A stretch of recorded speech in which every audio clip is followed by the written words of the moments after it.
আপনারা ঠান্ডা রাখেন, তবেই আপনাদের সেভেন সিস্টার ঠান্ডা থাকবে। অসংখ্য ধন্যবাদ। কথা বলবে আমাদের সহযোদ্ধা জনজোটের মোজাম্মেল মিয়াজি ভাই। মোজাম্মেল মিয়াজি ভাই একটু দ্রুত সামনে আসবেন।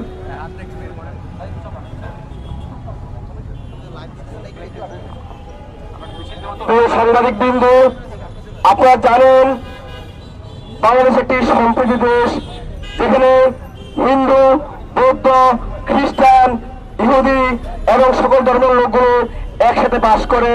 এটা দীর্ঘদিনের ইতিহাস।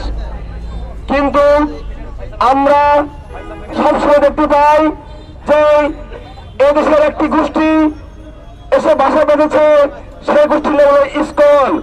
এটি এনজিও নামে আসলো, এটি বর্তমান সারা বিশ্বে জঙ্গি সংগঠন হিসেবে পরিচিত। ঠিক কিনা বলেন?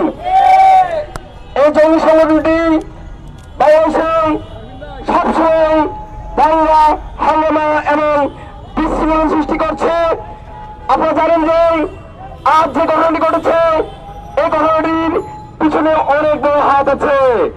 এই হাত হচ্ছে যে আমাদের পাশের দেশ ভারত নামের যে দেশটি আমাদের এই দেশের উপরে দীর্ঘদিন থেকে অন্যায়, অবিচার, জুলুম, নির্যাতন নিপীড়ন চালিয়ে আসছে।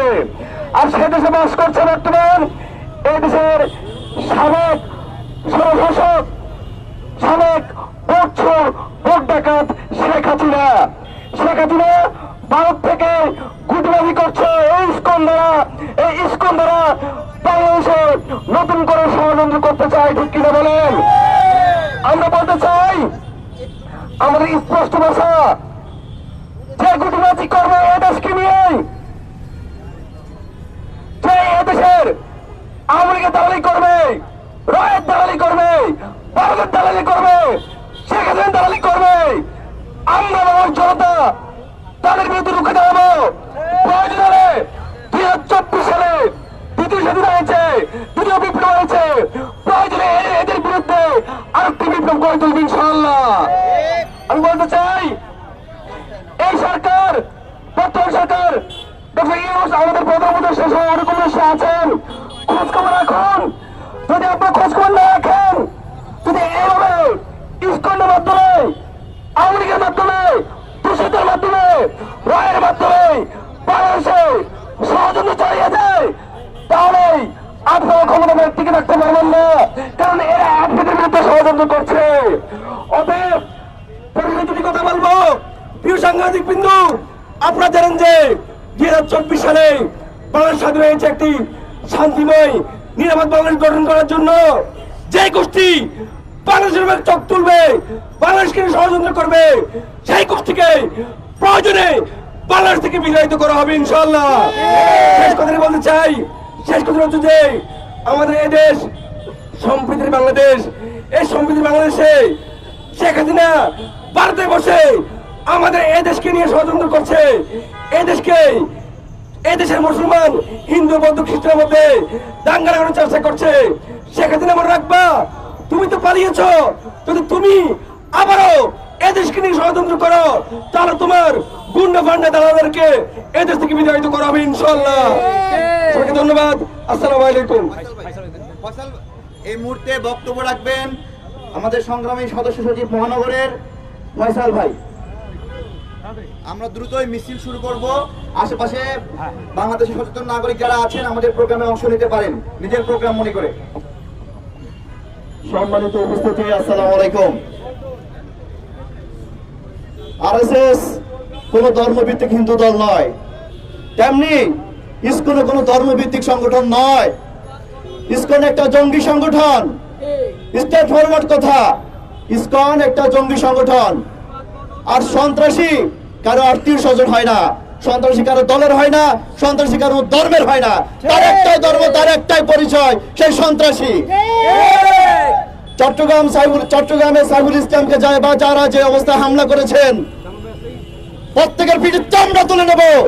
মনে রাখবেন, এটা আওয়ামী লীগের সরকার না, এটা বিএনপির সরকার না, এই সরকার আমাদের। এই সরকার 16 কোটি মানুষের। কোন পক্ষ এখানে চলবে না, কোন পক্ষপাতিত্ব চলবে না। কথা আবার বললাম, কথা স্ট্রেট ফরওয়ার্ড। যে বা যারা সহিংসতার চেষ্টা করবে বাংলাদেশে, ধরে ধরে তাদেরকে ল্যাম্পপোস্টের সামনে ধরে রাখবো, ঝুলিয়ে দেবো ল্যাম্পপোস্টের সাথে। যদি এই কথার মাধ্যমে যদি জঙ্গিত্ব প্রকাশ পায়, তো আমি সবচেয়ে বড় জঙ্গি। ইসকন যে আধিপত্য বিস্তার করেছে পুরো পৃথিবীতে, তাদের কাজ কি আপনারা কি জানেন? ইসকনের কাজ কি পুরো বাংলাদেশে? রয়ের কাজ যা, ইসকনের কাজও তা। এদের কাজ হলে গিয়ে গুটি পাচারি করা, এদের কাজ হলে গিয়ে সব সময় শোষকের বিরুদ্ধে থাকা। যে শোষণ করে এদের পক্ষে থাকে সব সময়, দুঃখিত, সব সময় শোষকের পক্ষে থাকে। তো কি বুঝলেন ইসকন কি? আপনার আত্মীয় স্বজন কেউ ইসকন আছে? হিন্দুরা তো মনে করে ইসকন মানে হলো কি হিন্দুদের একটা সংগঠন, কিন্তু আমরা তো মনে করি না। ইসকন মানে হলো গিয়ে সকল সম্প্রীতি। কারণ আমি তো কোনো বৌদ্ধকে ইসকন নিয়ে কথা বলতে দেখি না, কোনো খ্রিস্টানকে ইসকন নিয়ে কথা বলতে দেখি না। তো তোমাদের এত কাজ হলো কেন ইসকন নিয়ে? তোমাদের এত কাজ হলো কেন? তোমরা আমাদের দেশে কি চাইছো? তোমরা কি রয়ের কাজটা করতেছো আমাদের দেশে, নাকি আরএসএস এর কাজ করতেছো? পিঠের চামড়া তুলে ফেলবো আমরা। কথা বলবে পিআরপির আহ্বায়ক আমাদের তরিকুল ভাই। আপনারা দেখছেন আমাদের গত 17টি বছর স্বৈরাচারী সরকার আমাদের উপর কিভাবে নিপীড়ন নির্যাতিত করেছে, তারই ধারাবাহিকতা 5ই আগস্টের ছাত্র জনতার বিপ্লবের মাধ্যমে আমাদের দেশে শান্তি যখন ফিরে এসেছে, তখন উগ্রবাদী, জঙ্গিবাদী এবং ইসকন নাম বলেন এরা সম্পর্ক করছে, তৈরি করছে ভালোবাসা। আওয়ামী লীগ দেশের বাইরে গিয়ে করছে ষড়যন্ত্র। আর ইসকনকে হিন্দুবাদিত্বকে বলে দিতে চাই, 5 তারিখের পরে আমরা মন্দির পাহারা দিয়েছি, আর তোমরা সেই মসজিদে গিয়ে হামলা করে মসজিদের ইমামের গায়ে হাত তুলেছ, রক্তাক্ত করেছ, মসজিদ ভেঙে দিয়েছ। আমরা সেদিন বলে দিতে চাই, তোমাদের এই ভালোবাসা, এই আন্তরিকতা, এই দেশপ্রেমিক কোথায় ছিল যেদিন বাবু গয়েশ্বর চন্দ্র রায়ের উপর হামলা করা হয়েছিল, যেদিন বিশ্বজিৎকে হত্যা করা হয়েছিল, যেদিন চট্টগ্রামে মেজবানের খাওয়াতে 5 জন হিন্দু পায়ের নিচে পড়ে মৃত্যুবরণ করেছিল? কোথায় গিয়েছিল তোমাদের সেই দিন ভালোবাসা? হুঁশিয়ার করে দিতে চাই, যদি ইসকন নামের সংগঠনকে আগামী 24 ঘন্টার ভিতরে এই সরকার নিষিদ্ধ না করে আন্দোলনে যাব, কঠোর আন্দোলনে। ইনশাআল্লাহ। ভালো থাকবেন। অসংখ্য ধন্যবাদ।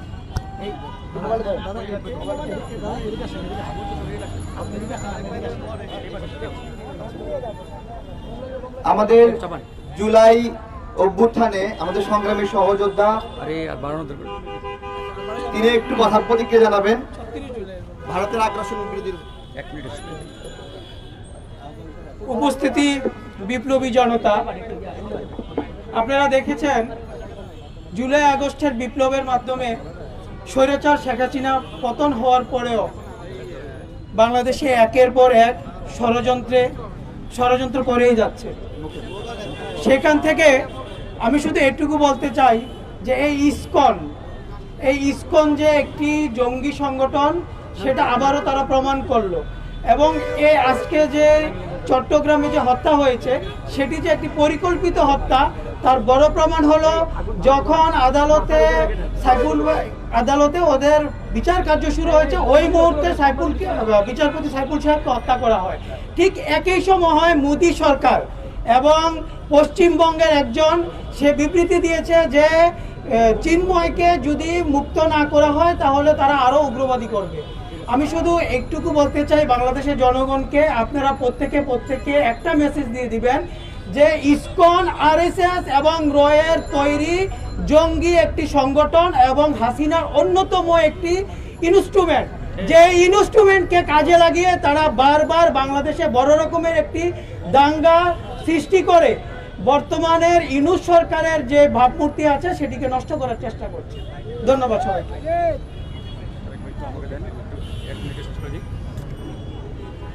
অল্প কিছু প্রতিক্রিয়া রাখতে চাই। সাংবাদিক ভাইদের ধন্যবাদ যে আপনারা আমাদের এই আলোর মিছিলটাকে অনেক গুরুত্বের সাথে নিয়েছেন। তার মানে আপনারা বাংলাদেশকে ভালোবাসেন এবং বাংলাদেশের প্রতি আমাদের যে রকম আবেগ, আপনাদের একই রকম আবেগ রয়েছে। ইসকনকে আর নতুন করে প্রমাণ করার প্রয়োজন আছে? আজকের ঘটনার পরে ইসকন একটা সন্ত্রাসী সংগঠন, এটা প্রমাণ করার প্রয়োজন আছে? আছে? নাই। দেখেন, সাইফুল সাহেব দৌড়াচ্ছিল, তাকে পিছন থেকে টেনে ধরে ফালায় দিল, ঘাড়ের দিক থেকে জবাই করলো। আপনারা দেখেন, একটা মানুষকে একা একা পেয়ে এভাবে হত্যা করলো, এটা কি কোনো মানবিকতার পরিচয়? আমরা হিন্দু ভাইদেরকে বলছি, আজকে আপনাদেরকে পরিষ্কার করতে হবে ভাই।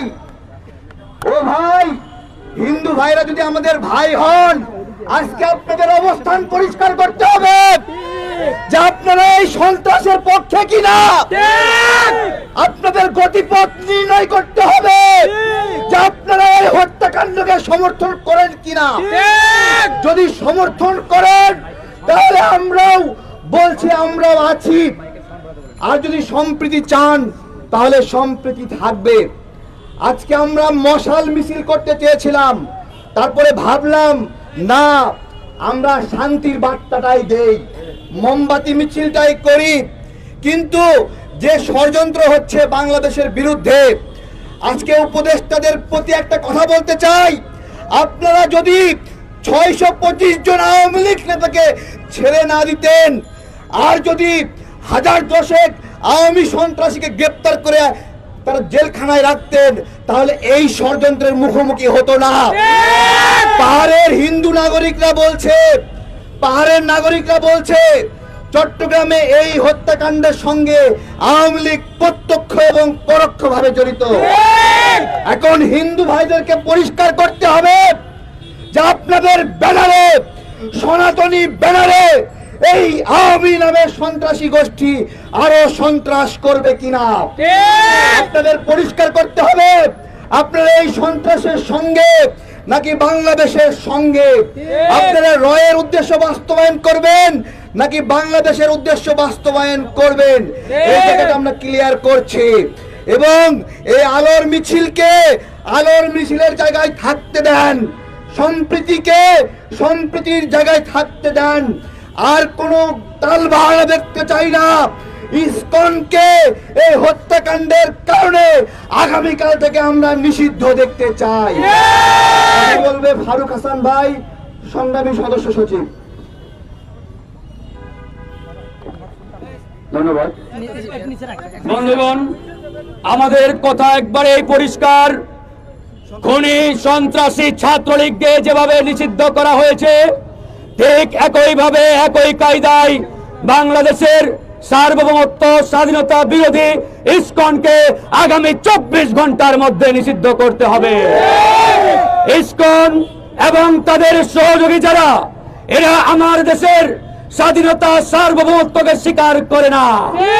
তারা মনে করে তাদের আসল দেশ ভারত, আর বাংলাদেশ হচ্ছে ভারতের একটি অঙ্গরাজ্য। আমাদের কথা একবারেই সহজ, এই সরকারকে সিদ্ধান্ত নিতে হবে তারা বাংলাদেশের পক্ষে, স্বাধীনতার পক্ষে নাকি ভারতীয় রয়ের এজেন্ডের পক্ষে। আমরা গভীরভাবে আতঙ্কিত, আমরা গভীরভাবে লক্ষ্য করছি এই সরকারের চতুর্দিকে 90% চেয়ারে ভারতীয় রয়ের এজেন্ডা বসা রয়েছে। অনতিবিলম্বে এই ভারতীয় রয়ের এজেন্ডার বহিষ্কার কিংবা অব্যাহতি না দিলে আমরা বেশি দিন চুপ থাকবো না। আজকে বন্ধুগণ, চট্টগ্রামে আমাদের তরুণ আইনজীবী, আমাদের ভাই সাইফুলকে গলা কেটে হত্যা করা হয়েছে। তারা এই হত্যাকাণ্ডের মাধ্যমে বাংলাদেশে একটি মেসেজ দিতে চায়, একটি বার্তা দিতে চায় যে আমরা হারিয়ে যাই নাই। আমাদের আম্মাজান, আমাদের নেত্রী ভারতে পালিয়ে থাকলেও তার সন্তানেরা বাংলাদেশের আনাচে কানাচে রয়েছে, এবং এই বাংলাদেশকে বিপদে ফেলার জন্য হাসিনার এই সন্তানেরাই যথেষ্ট। তারা এমন একটি মেসেজ দিতে চায়। প্রিয় বন্ধুগণ, আজকে বলতে হয় এই দেশে সাম্প্রদায়িক দাঙ্গা লাগানোর জন্য ভারত এবং তাদের এদেশীয় এজেন্টদের ব্যবহার করে একটি বড় ধরনের পরিকল্পনা বাস্তবায়নের চেষ্টা চালানো হচ্ছে। একটা কথা একবারেই ক্লিয়ার করে দেই, আমাদের হৃদয়ে, আমাদের শরীরে আবু সাঈদের রক্ত, মীর মুগ্ধের রক্ত প্রবাহিত হচ্ছে। এই শরীরে এক ফোঁটা রক্ত থাকতে এই বাংলাদেশ নিয়ে ভারতকে ছিনিমিনি খেলতে দেওয়া হবে না। এই বাংলাদেশ কিভাবে চলবে, এই দেশকে আমরা কিভাবে চালাবো, সেই সিদ্ধান্ত বাংলাদেশের ছাত্র এবং জনগণ নেবে। এই দেশ কিভাবে চলবে সেই সিদ্ধান্ত ভারত নিতে পারে না, নিতে দেওয়া হবে না। আজকে যখন উগ্রবাদী ইস্কনের সেই কমান্ডার চিন্ময় কৃষ্ণ দাসকে গ্রেপ্তার করা হলো, তখন ভারত থেকে স্টেটমেন্ট দেওয়া হচ্ছে তাকে জামিন না দেওয়া হলে সীমান্ত নাকি অবরোধ করা হবে। আমরা ভারতকে বলতে চাই, এই দেশ কিভাবে চলবে সেই সিদ্ধান্ত আমরা নেব। তোমাদের মাতব্বরি এই বাংলার মাটি থেকে 5 আগস্টে আমরা কবর দিয়ে দিয়েছি। এদেশে ভারতের কোনো তাবেদারি, ভারতের কোনো কথা, সিদ্ধান্ত আমরা আগামীতে আর বাস্তবায়ন হতে দেব না। প্রিয় বন্ধুগণ, আজকে সারা বাংলাদেশে তাদের যে অপতৎপরতা, এই অপতৎপরতা রুখে দিতে আমরা প্রস্তুত। ইতিমধ্যে ভারত এবং খুনি হাসিনা 1000 কোটি টাকার একটি প্রকল্প বাংলাদেশের মাটিতে বাস্তবায়নের চেষ্টা চালাচ্ছে। 1000 কোটি টাকা দিয়ে হাসিনার সন্তানদের, খুনি হাসিনার দোসরদের রাজপথে নামিয়ে দেওয়া হয়েছে। তারা গ্রামে গঞ্জের সাধারণ সহজ সরল নাগরিকদের ভুলিয়ে ভালিয়ে ঢাকায় এনে একটি বিশৃঙ্খল পরিস্থিতি তৈরির চেষ্টা করছে। আমরা তাদেরকে বলতে চাই, তোমাদের বীজ দাঁত ভেঙে দিতে এদেশের ছাত্র জনতা এখনো জেগে রয়েছে, এখনো জেগে রয়েছে। সুতরাং এই দেশ নিয়ে চক্রান্ত বন্ধ করো, এই দেশ নিয়ে ষড়যন্ত্র বন্ধ করো। আমরা জেগে আছি, আমরা হারিয়ে যাই নাই। দেশের প্রশ্নে, স্বাধীনতার প্রশ্নে, সার্বভৌমত্বের প্রশ্নে ঐক্যবদ্ধ হতে আমাদের 5 মিনিট সময় লাগবে। 5 মিনিটের মধ্যে আমরা ঐক্যবদ্ধ হব।